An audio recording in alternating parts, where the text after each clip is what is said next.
오늘은 6월 24일 시편 78편 56절부터 72절입니다. 그러나 그들은 지존하신 하나님을 시험하고 반항하여 그의 명령을 지키지 아니하며 그들의 조상들 같이 배반하고 거짓을 행하여 속이는 활같이 빗나가서 자기 산당들로 그의 노여움을 일으키며 그들의 조각한 우상들로 그를 진노하게 하였으며. 이스라엘 백성들은 출애굽의 은혜를 잊고 살았어요. 그러다 보니까 그들의 죄가 점점 커집니다. 오늘 성경 본문에서 그들의 죄를 어떻게 말하냐면 하나님을 시험하고 계속 반항했더니 이 죄가 계속 누적되는 겁니다. 그리고 죄가 계속 커지는 거예요. 57절 보니까 그들이 활을 쏘면 화살이 관역을 빗나가는 것 같이 되었다, 이렇게 표현하고 있어요. 관역을 빗나가는 거예요. 그러다 보니까 이번에는 58절을 보니까 산당을 지었다. 그리고 우상 숭배에 빠졌다. 배반하고 배신하고 반항하고 원망하고 시험했던 그 죄가 지금은 계속 관역을 빗나가다 보니까 어떻게 됐어요? 우상 숭배까지 빠졌다. 하나님이 가장 싫어하는 우상 숭배까지 빠졌다 이거예요. 즉 죄가 점점 커져서 가장 싫어하는 우상 숭배의 죄까지 빠진 건데, 여기 본문을 보니까 화살이 관역을 빗나갔다라고 표현해요. 죄는요, 하마르티아라고 해서 관역을 벗어나다는 뜻이에요. 내가 화살을 쐈는데 관역을 벗어난 거예요. 관역에 맞아야 되는데 안 맞은 거죠. 이게 하마르티아 죄입니다. 죄는 관역을 벗어나는 거예요. 여러분, 우리의 경배 대상은 오직 하나님뿐이 없고 우리의 믿음의 대상도 하나님뿐이 없어요. 우리에게 은혜를 주시는 분도 하나님뿐이 없고 우리의 기도의 대상도 하나님뿐이 안 계신 거예요. 그런데 자꾸 우리는 관역을 빗나가게 쏴요. 내가 의지할 자는 하나님이신데 자꾸 물질을 의지하고 자꾸 누군가를 의지하고, 이것이 뭡니까? 관역을 자꾸 빗나가는 거예요. 결국 그렇게 되면 어떻게 되느냐? 내가 하나님을 섬기기보다는 다른 것들을 더 중하게 여기며 우상 숭배에 빠진다라는 겁니다. 오늘도 우리 죄를 멀리하고 제대로 하나님을 바라보고 하나님만 바라보고 하나님께만 경배하며 의지하는 여러분 되기를 축원드립니다. 60절 말씀이에요. 사람 가운데 세우신 장막 곧 실로의 장막을 떠나시고, 그랬더니 하나님께서 우상 숭배에 빠졌던 이스라엘 사람들을 그 장막에서 어떻게 했어요? 떠나셨다. 하나님께서 이스라엘 백성들에게 징계를 주시는데 그 징계의 가장 무서운 징계가 뭐냐면 하나님이 떠나는 겁니다. 하나님이 떠났더니 징계가 오는데 어떤 일이 벌어집니까? 전쟁이 벌어지고 포로로 잡혀가고 목숨을 빼앗기고 가뭄이 있고 홍수가 있고 지진이 있고 많은 어려움들이 있는 거예요. 에덴 동산에서 아담과 하와가 선악과를 따먹었더니 어떤 일이 벌어졌어요? 에덴 동산에 쫓겨났죠. 그 이후로 어떤 일이 벌어졌어요? 인간에게 죽음이라는 게 왔고 노동이라는 게 들어왔어요. 자, 이게 뭡니까?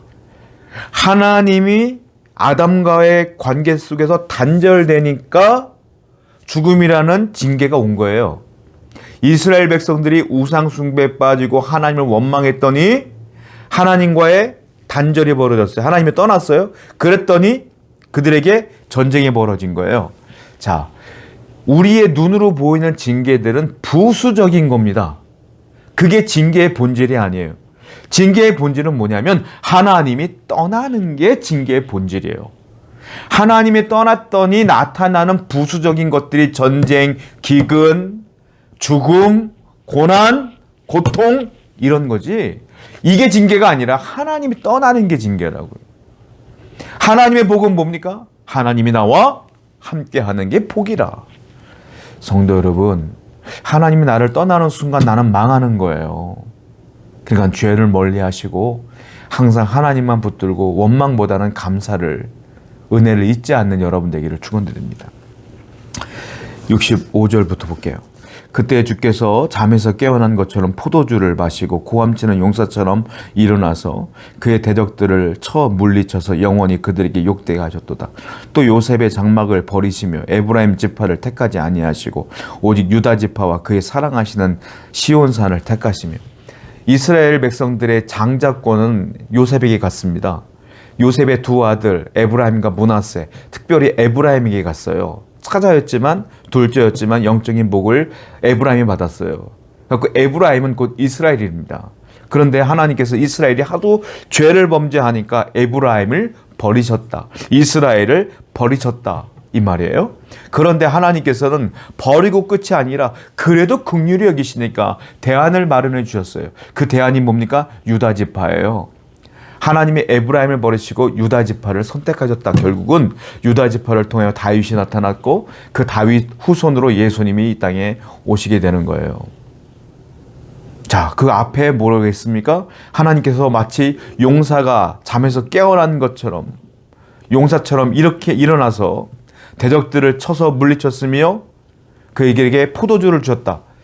하나님은 죄를 지어서 이스라엘에게 징계를 주시지만 그래도 한편으로는 긍휼한 마음과 자비하심이 있어서 유다를 세우셨다. 이 말이에요. 우리 하나님은요, 여러분들에게 징계를 주시지만 기뻐서 징계를 주는 게 아니에요. 마음이 여러분들을 징계를 주면서 행복해하지 않아요. 그래도 여러분들이 돌아올 거를 기대하면서 대안을 마련해 주시는 분이 누구냐? 하나님이시다. 빨리 돌아오셔야 돼. 그래야 하나님이 또한 은혜를 주신다. 자, 그 용사가 무엇입니까? 그 유다 지파의 용사가 누굴까요? 그 대안이 누굴까요? 자, 70절부터 볼게요. 또 그의 종 다윗을 택하시되 양이 우리에서 취하시며 전 양을 지키신 중에서 그를 이끌어내자 그의 백성인 야곱 그의 소유인 이스라엘을 기르게 하셨더니 이에 그가 그들을 자기 마음의 완전함으로 기르고 그의 능숙함으로 그들을 지도하였도다. 그 자손 중에 다윗을 세우셨다는 겁니다. 다윗을 세워서 그들을 기르게 했고 이스라엘을 기르게 했고 그리고 능숙함으로 그들을 지도하게 했다. 이렇게 표현하고 있는 거예요. 자, 다윗은 누구를 예표하는 겁니까? 그 후손 가운데 다시 오시는 누구예요? 예수 그리스도를 예표하는 거예요.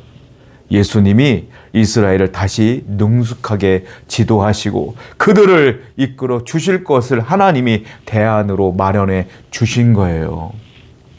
성도 여러분, 우리가 죄 가운데 망할 수밖에 없었지만 하나님은 구원의 대안을 계획해 놓고 계셨어요. 그분이 예수님이시고 예수님이 우리를 위해 이 땅에 오셔서 십자가에 달려 돌아가셨습니다.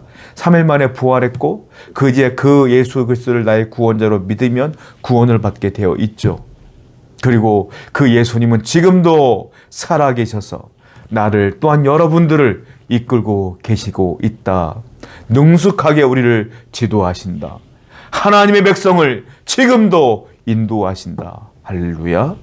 그러므로 우린 비록 죄인이지만 빨리 돌이켜 회개함으로 주님의 인도하심에 따라 살아가는 여러분 되기를 축원드립니다. 기도하겠습니다.